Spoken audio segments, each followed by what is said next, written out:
Hi, hope everyone had a great day or is still having a great day. Maybe some people are recuperating from the ball game, the Super Bowl. Thank God I'm not. But anyway, so today I'm going to go over the Greek alphabet, surprise, and then go through the diphthongs, the iota subscript, and the rough breathing. Okay? And then tomorrow, I think I need to start on giving you some Greek words and go into the capital letters, and then we'll start doing some Greek.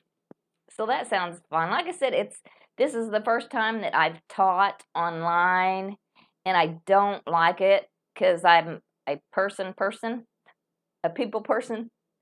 So I can't, I would give them homework, and then we would discuss the homework and what problems they had.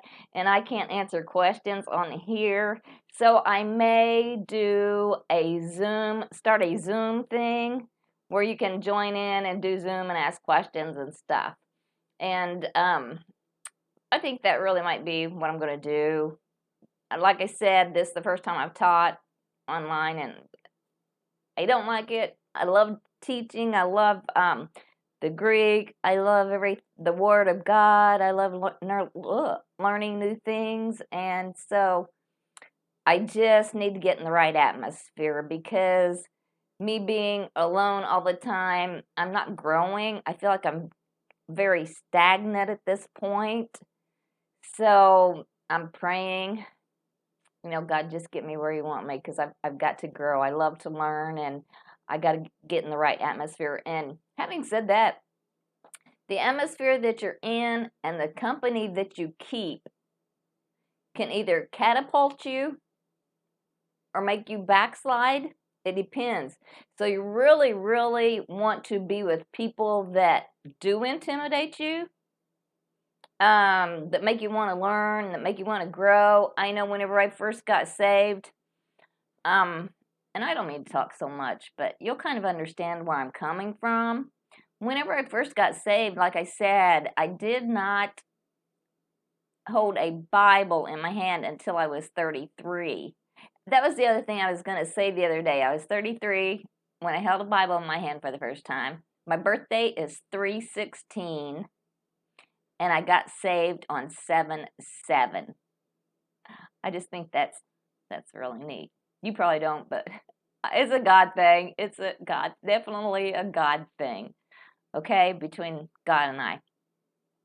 So anyway, having said that, I'll probably look into the Zoom thing. Then you can register, and then if you want to take the class, you can do that. I also have, like I said, put together a workbook, and you can purchase the workbook on CD. I do have it on CD, of course, and you can download your lessons from there, print them out, or download them, or I could get your email and email them to you, so you could do the lessons, because the lessons really help whenever you do the alphabet match and the word match, and it just really helps. It's really um, informative, and you can work at your own pace, and you can study it every day if you want to, or read the Greek every day if you want to, and then the next week in class we would go over that if you had any questions. Okay? Woo! Do you ever? I feel like sometimes I'm the only one that has emotions or experiences um, negative emotions, but I know that I'm not. But sometimes I just want to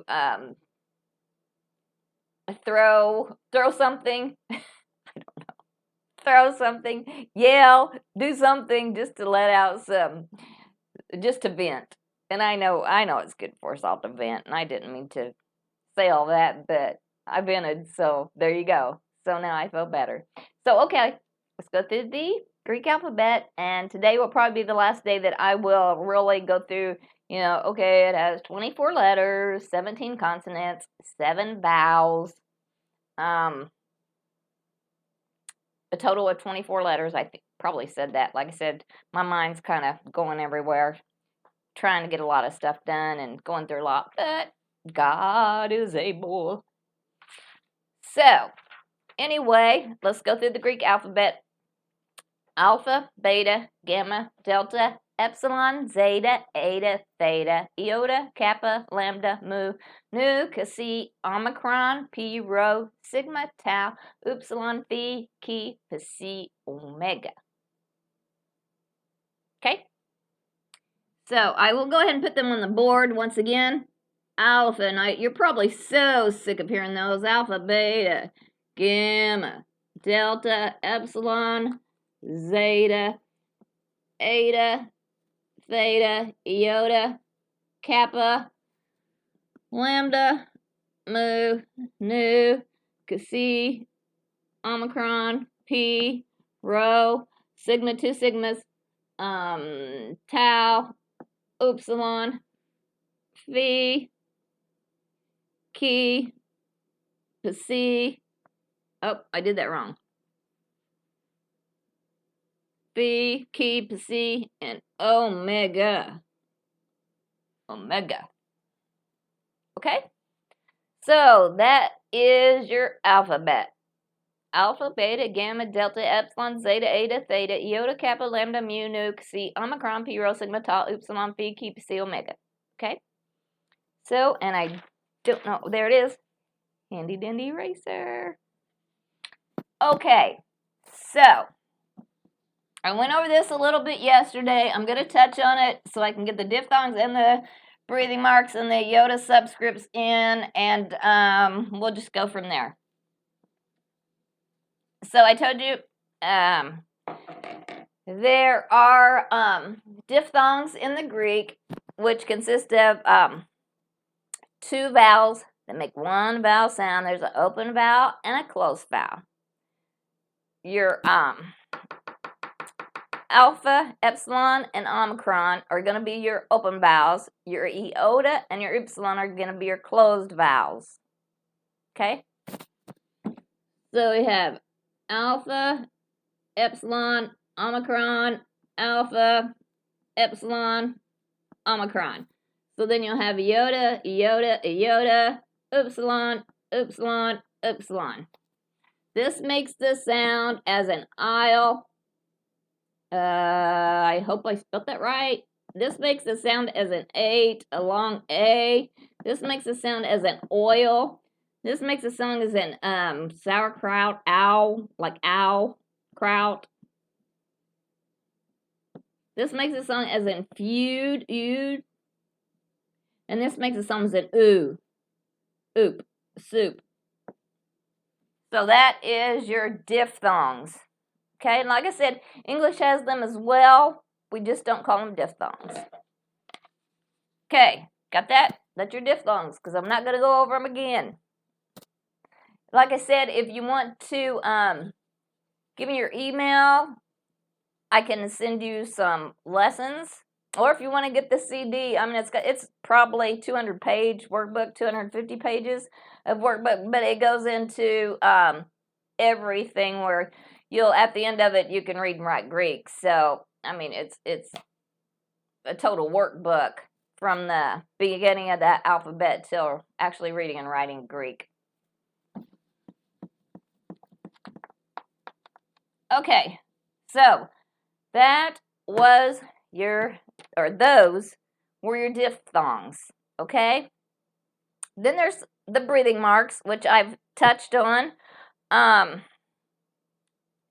Every word that starts with a rho, which is your R, which equals your RH sound. Every word that starts with a rho will have a rough breathing. Remember, the rough breathing is kind of inward, and it equals a H sound. It is aspirated. The smooth breathing is like this. No H. Okay? So, like I said before, logos, well, there's two words for the word. One of them is logos, which is number 3056.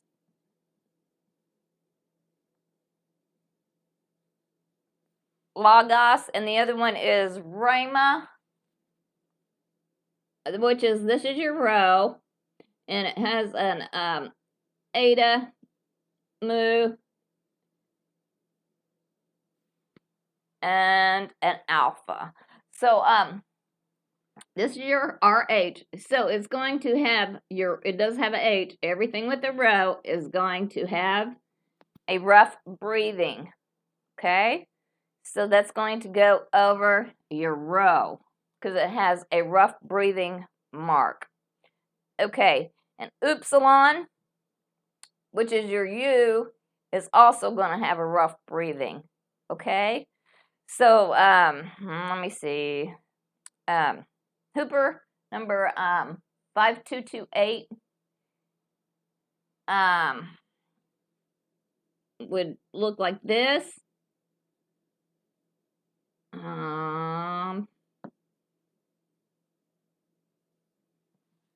Hooper. Okay, and in English, that would be hyper, meaning above, like hypertension. Okay?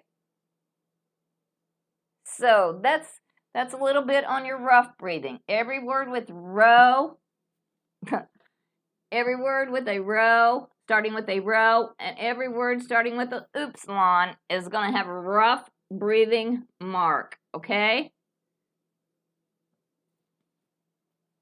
And that should have been placed over there, over the vowel.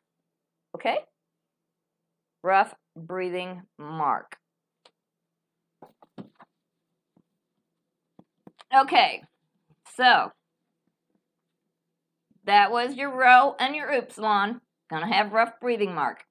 Goes over the first letter, your row or your upsilon. Rough breathing mark, H sound. Okay? So then we have some diphthongs. On your diphthongs, the rough or smooth breathing mark is going to go over the second vowel. Okay? So, I gotta get my brain going here. Irena. That is the, I'm thinking. Irena is the, Greek word for peace. Irena. And, the number is, 1515, I believe. 15, yeah, 1515 Irena. Okay? So, it would be your epsilon. I'm sorry. It would be your epsilon, your omicron, your omicron, and then your rho, and then your eta. Oh, did I spell it right? Irena. Yeah. Irene. Yeah. Your eta, and then your nu, and then it's got another eta. So it's Irena. So on this, although you have a diphthong plus a row, it's still going to go over the second vowel of the diphthong, okay? Even though there is a row, and you know there's an H sound there, it's going to go over the second vowel of the diphthong, okay? So it will go like this because there is a rough breathe. No, there's not either. Because it's going to go like this because there is not a rough breathing mark. Okay? Okay. Yeah, that's right. Okay, now, if you have like I used Eugene the other day, or to do my capitalized letter with a diphthong in it, But whenever I was trying to figure out what was another word I could use, whenever I said Eunice and Lois, Timothy's mother and grandmother, I was like, well, I wonder what Eunice is in the Greek, since it's there's no soft C like a S in English.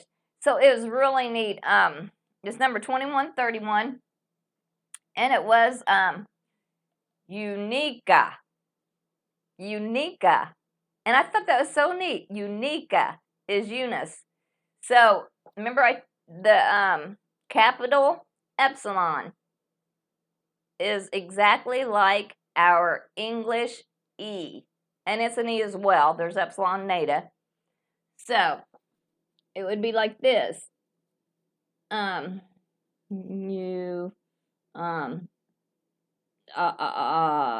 need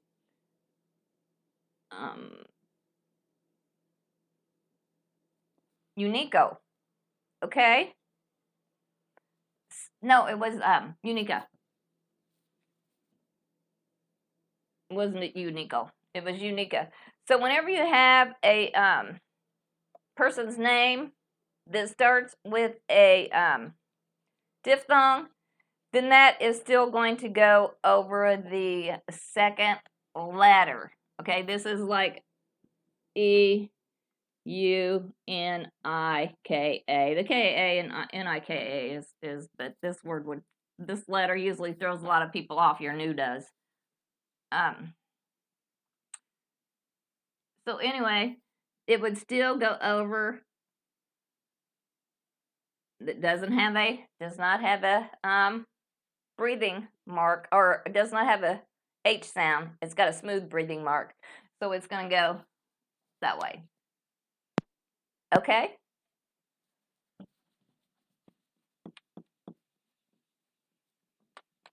Okay.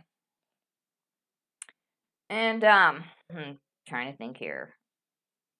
If you have, I use this one. I'm pretty sure I did the other day. If you have a name with two vowels together that start out as two vowels together but do not form a diphthong, that breathing mark is going to go in front of the capital vowel. Remember I said Jesus, number 2424, is Jesus, which it has two different vowel sounds. So it would be iota, and like I said, the iota in Greek and the iota in English are alike. And then it would have a eta, and then a sigma, omicron, upsilon, and your final sigma. Okay, so whenever you have a two vowels together that do not form a diphthong, and it does not have a rough breathing, it is not aspirated, and it's capitalized for name, then it's going to go in front of that vowel because it does not form a diphthong. Okay? Number 2424. I love that. 2424. Oh. And God, remember I said I like that one too. It's 2316. And then Lord is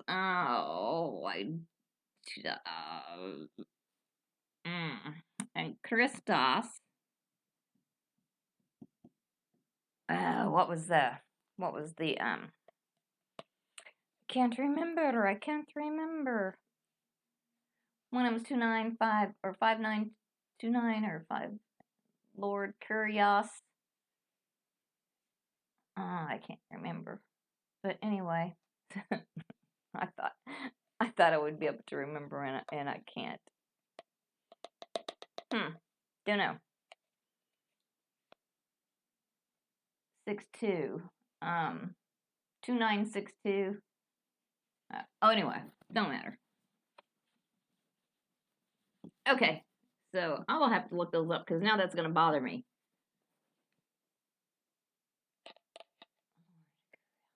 I think one of them ended in 62. Anyway, so that's your breathing marks and your diphthongs. I hope you're catching all this, okay? Okay, so there is such a thing as iota subscripts, which can be referred to as improper diphthongs because they're not diphthongs. And your iota subscripts are going to start with either an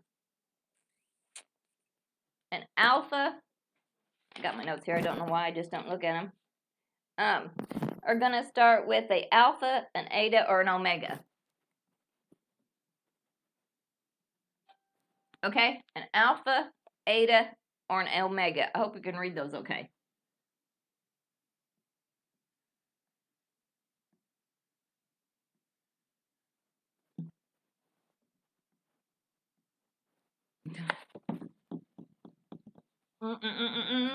Let's just do this again. Alpha, eta, or omega. Okay? Much better. Okay, so whenever you have an iota subscript, it will usually be the last letter in a word because it will usually fall off depending on what word follows it. Your iota subscript will be like an alpha. You'll have a little iota. Okay? Or your eta. You'll have a little iota. Your omega. Have a little iota. So that's a iota subscript. Sub is under. Script is to write. So it's to write under. That's why we call it a subscript. And like I said, once you get to really reading Greek, and I give you some Greek letters and stuff, we use them a lot in English all the time. Autograph, auto is self, graph is to write for oneself. Okay? So you'll get used to them. So that's it on the alphabet. Hope you got that down.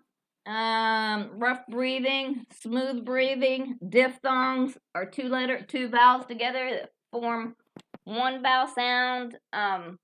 If they don't form a one vowel sound, then they're not a diphthong. Okay? But then you will have your improper diphthongs that are just your alpha and your iota and your omega, and they will have a small iota under them. Not your alpha iota, your alpha eta and omega, alpha eta and omega. So those will be your iota subscripts. Okay? I know this sounds like a whole bunch right now, but it's really not. The Greek now can really start getting hard or complex once you start learning words and trying to make sense of them. Okay, you guys are probably all familiar with, that there's different words for love in the Greek, and most of us know that one of the words that is used for Greek for love is agape, okay? Which it is spelled alpha, gamma, alpha, use the wrong one, I want to try P, and then agape, okay? That's agape. But that's not how it's pronounced. You get into syllabification,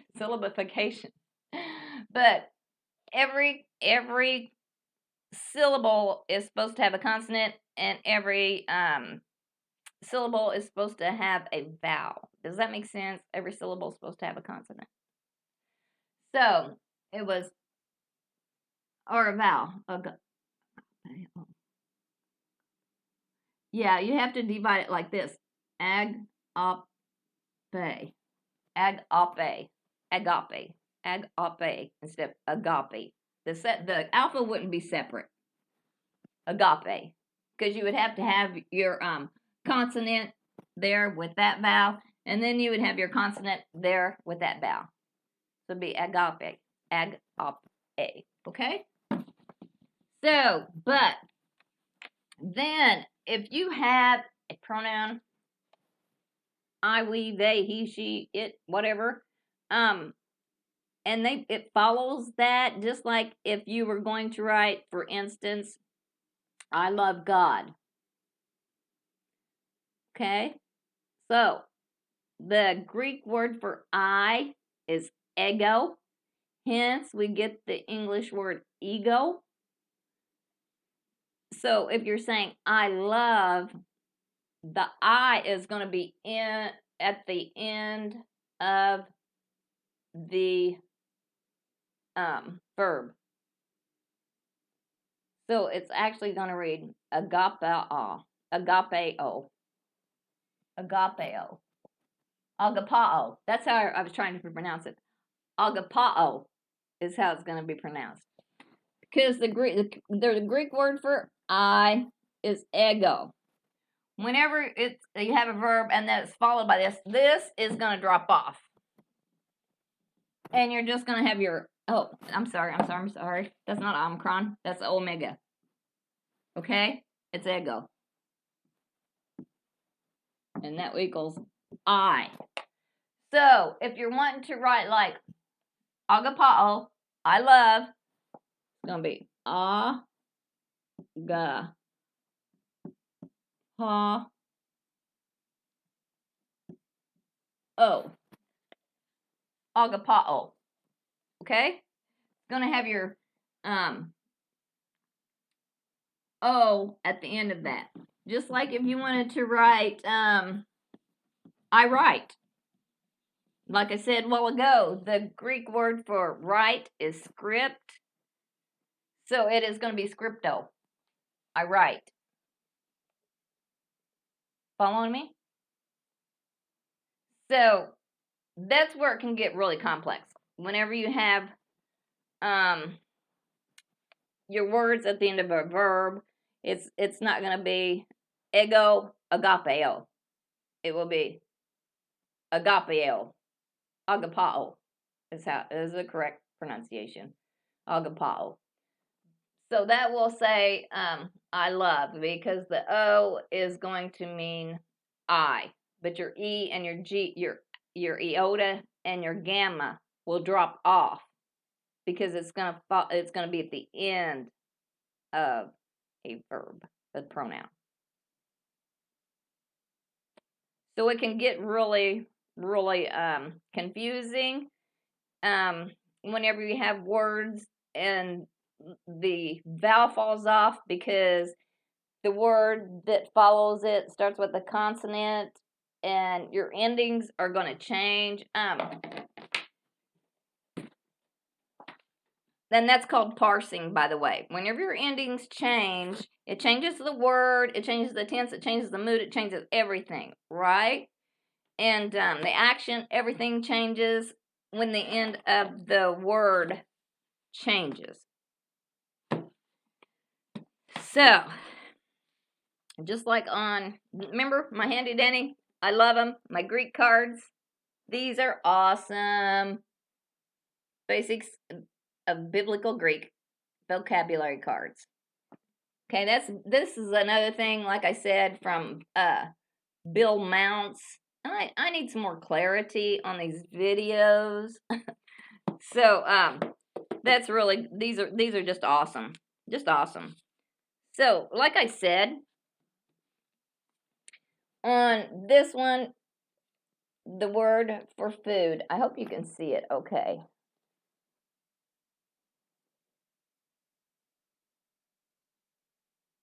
Okay, that says food. Of course, you can read it, right?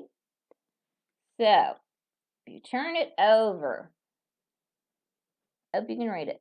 The word for food is trophe. Okay. Whenever it is used in a different action, tense, voice, or mood, however it's used in this instance, if it's a continual action or whatever, then the ending to that is going to change depending on how it is used in the sentence. It's going to be used if you're like, I want to eat some food, or that food was really good.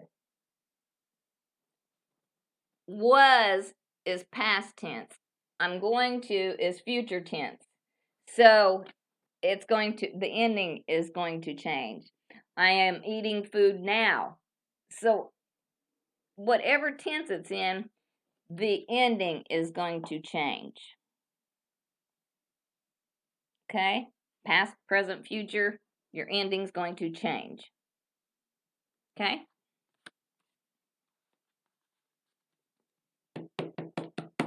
All right, so I'm going to give you a couple three Greek words, and you can just kind of have fun with them. I think you know a couple of them that we went through.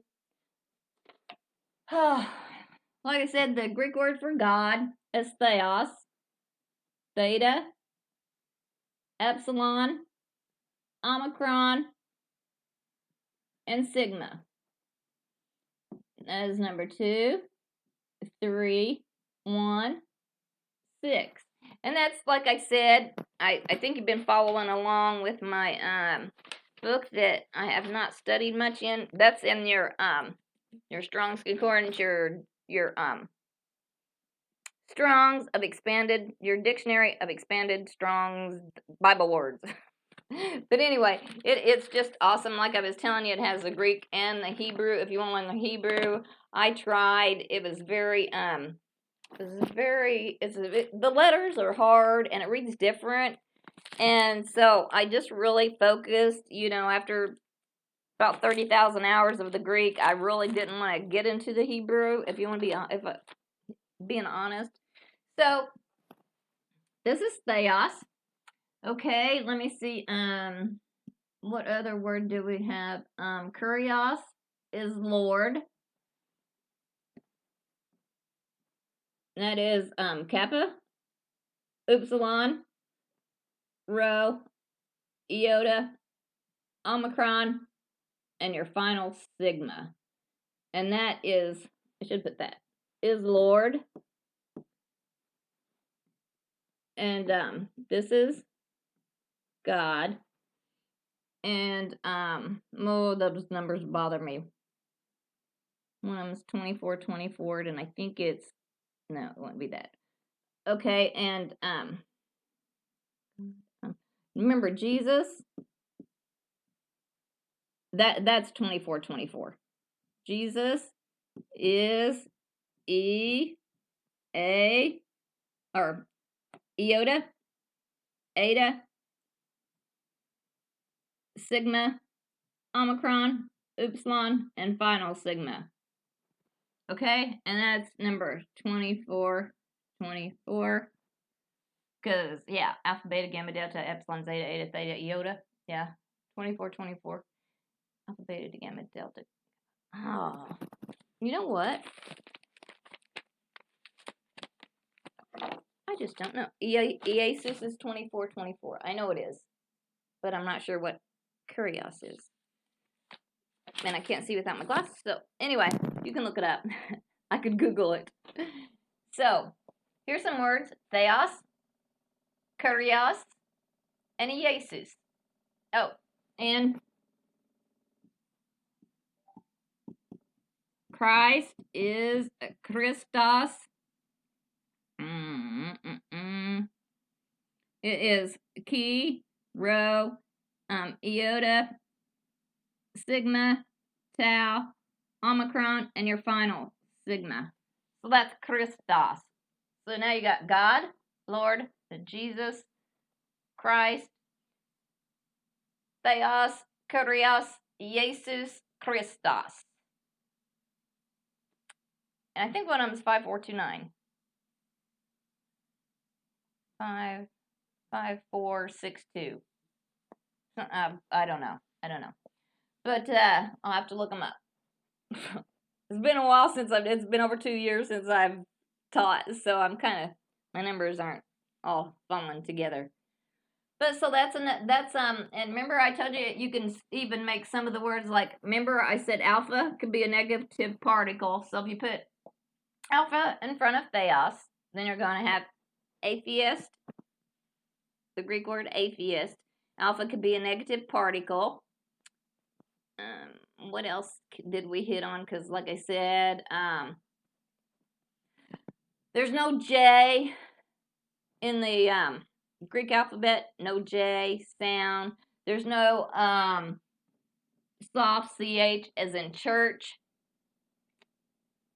There's no Q. There's no W.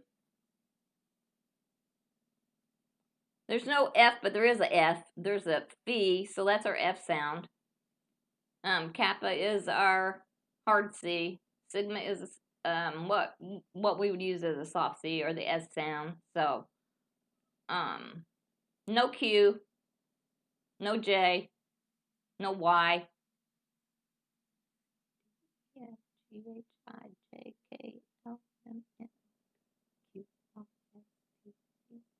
No V, no V, no W.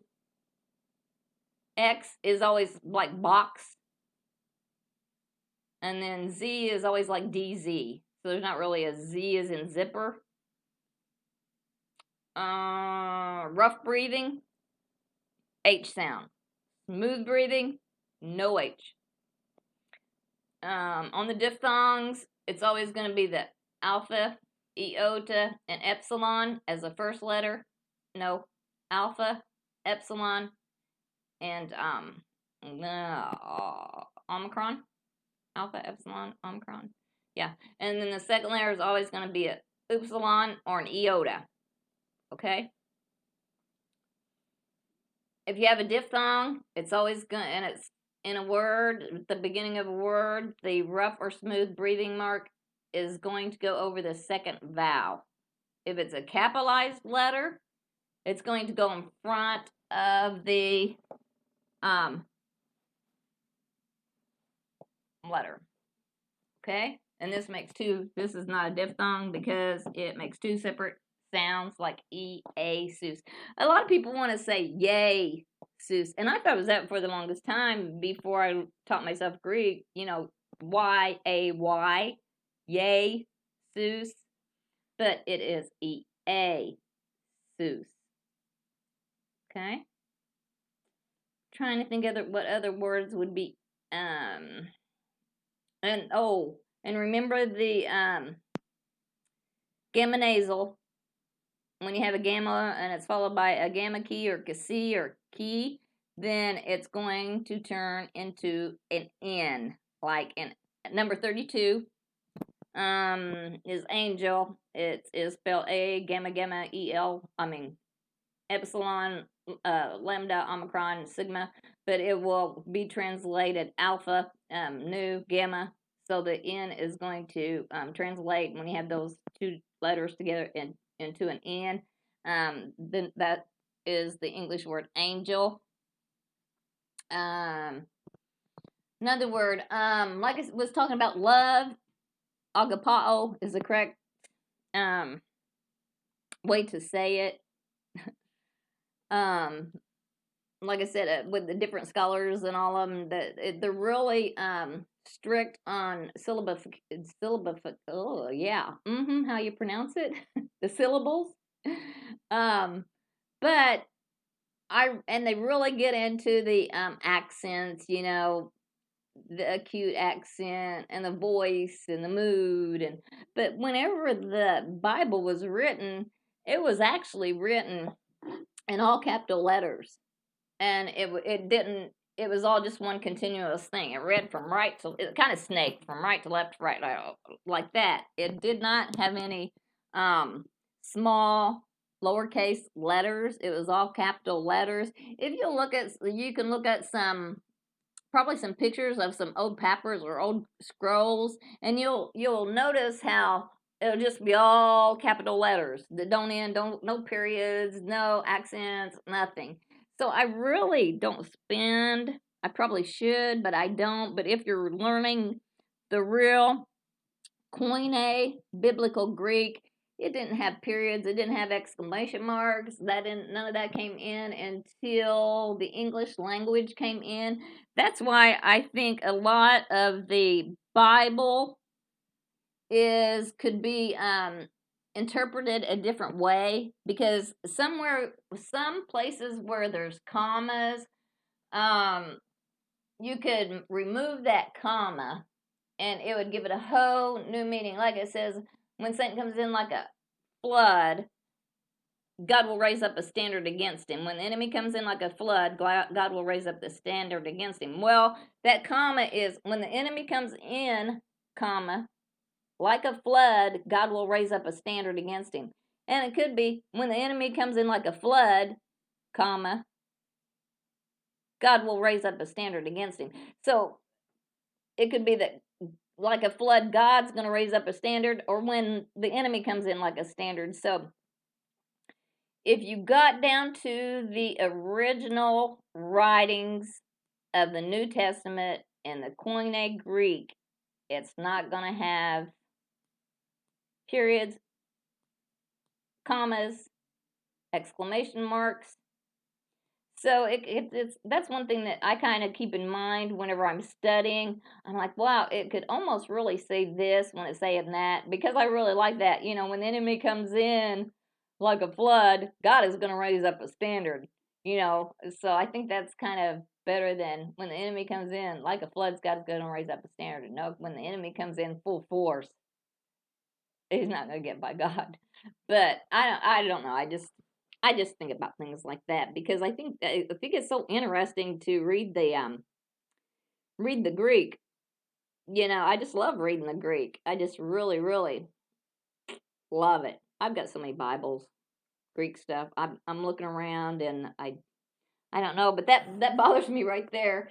That I know this Christos, because key is key omega, so I think it's 5429. I'm gonna have to look it up, but it's bothering me. So I know that would be that, because I know the alphabet order. And so it's key omega. So that I think it is, because in this book, I think there's only a total biblical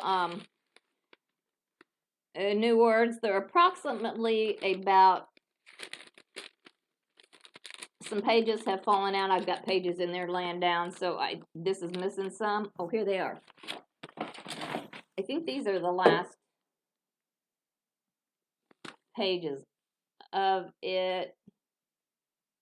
So it's got 5,600 words that were in the New Testament. I don't know if that's all there is in the Koine Greek language, but as far as this and the references that I've looked at, there's only about 6,000 words in the biblical Greek language, Koine meaning common language.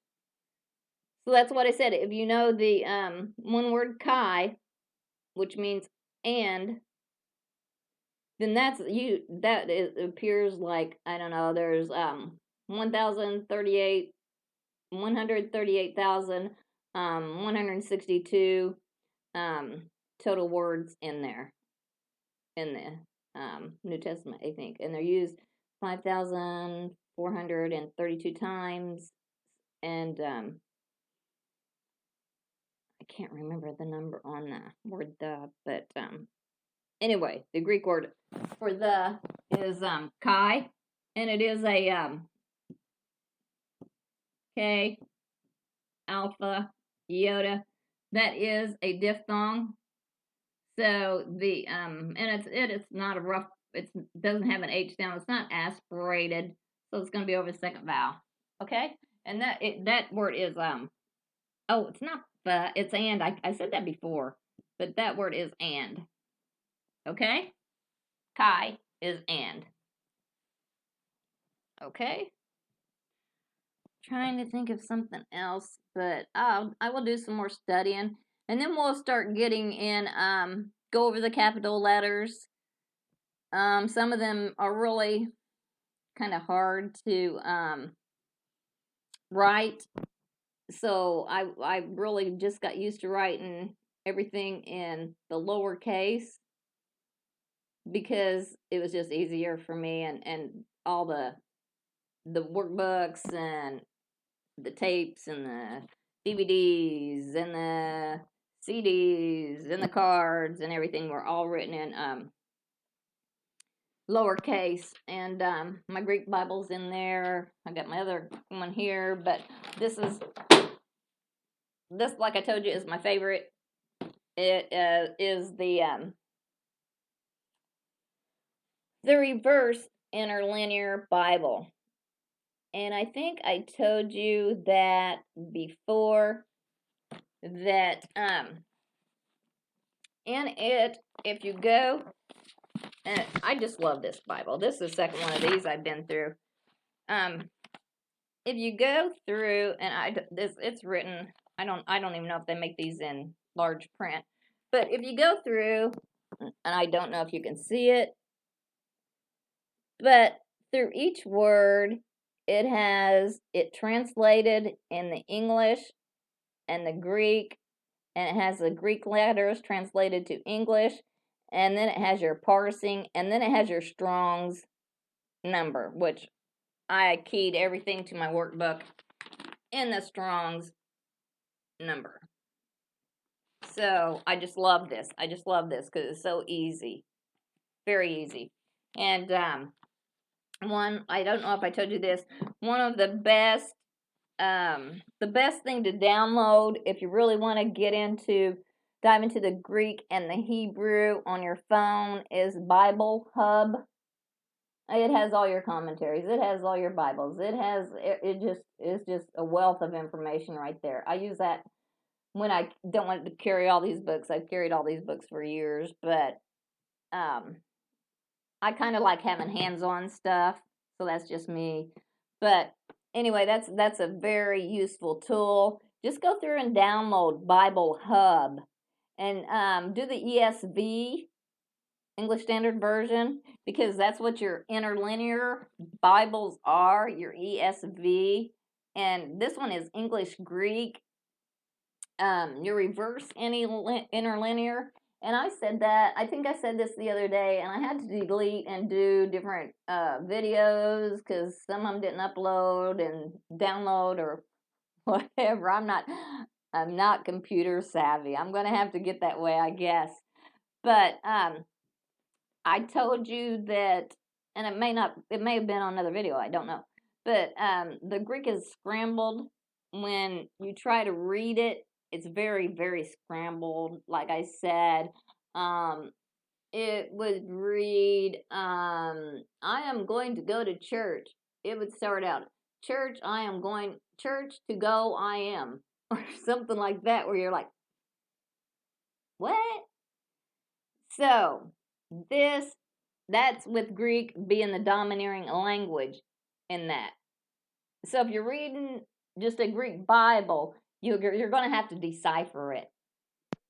Like, we're going to church we are going is how it's going to be, but then it really has some stuff in there that's way off, and it just gets confusing. That's why I like the English Greek reverse, because it has English being the domineering language, where the word order and the Greek order is so different. It's just really backwards compared to each other. It's backwards.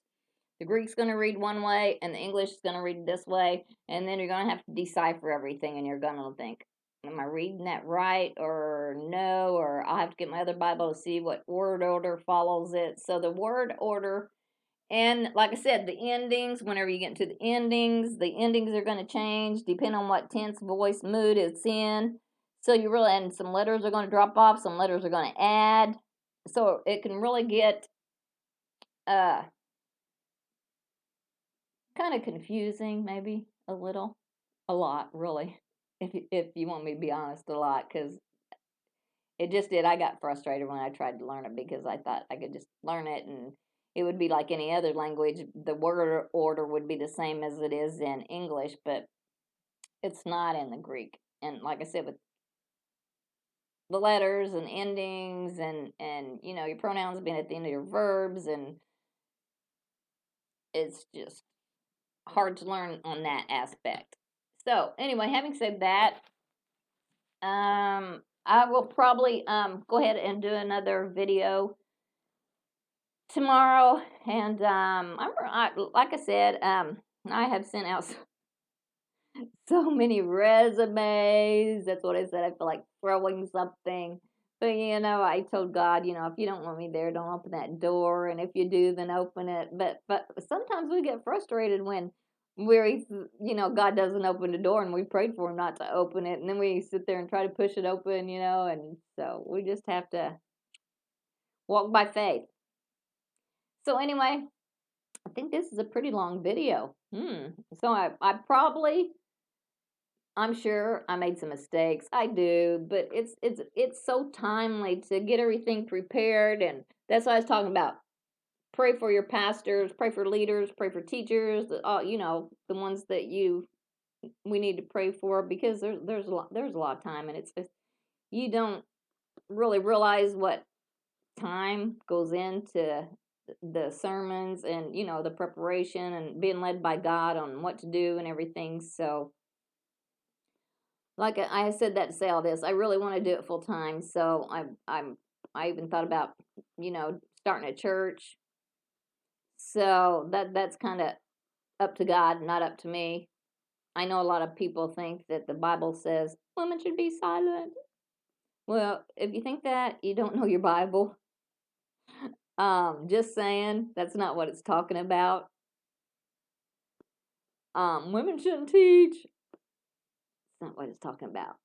So that's where a lot of people lack in taking text out of context, and don't, before you study any book of the Bible, you got to ask yourself. And I learned this whenever I was going to Bible college and doing all this homework and doing all this study, and I'd never read the Bible before. So before you even start to read any book, you need to ask yourself who, what, when, where, why. Okay? Because if you don't know who wrote it, when it was being written, where it was being written, why it was being written, who, what, when, where, how, and why. And how, you just don't understand. It's like walking in the middle of a movie. You just are lost. Just like whenever Paul wrote Ephesians 6, the full armor of God, he was chained to a Roman soldier and he just studied the armor, and that's how he got so familiar with that.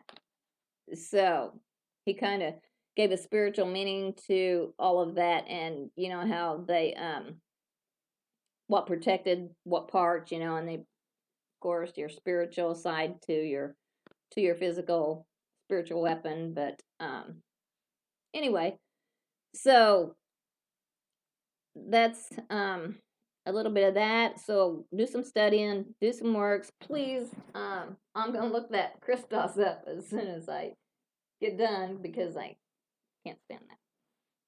But I know it's 5429 or 5295. No, it can't. Anyway, it's bothering me. When I don't know something, it bothers me.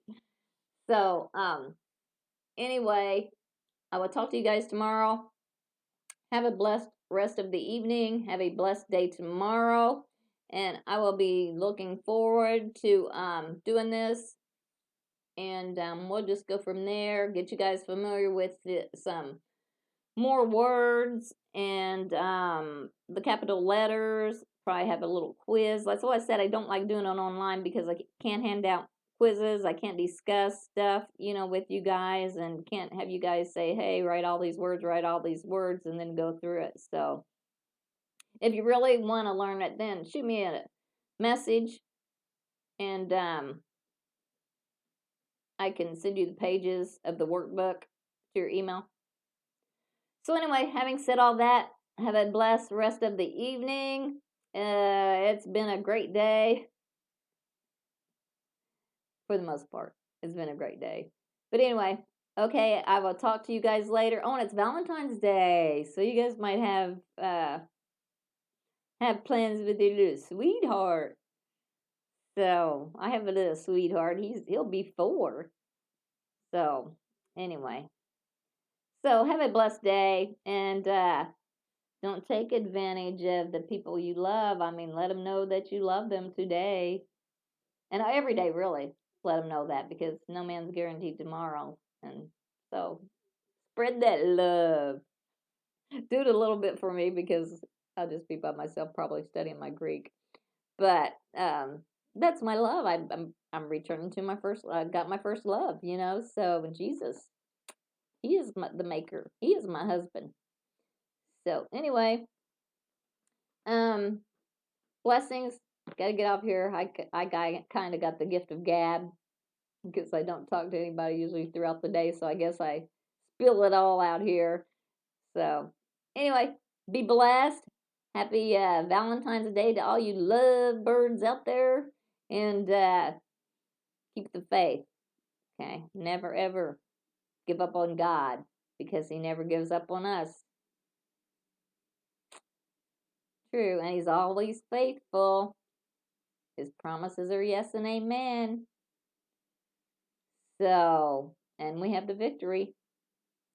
So, put a smile on and praise music and get the joy of the Lord going and just have a great evening. I will talk to you later, guys. Bye.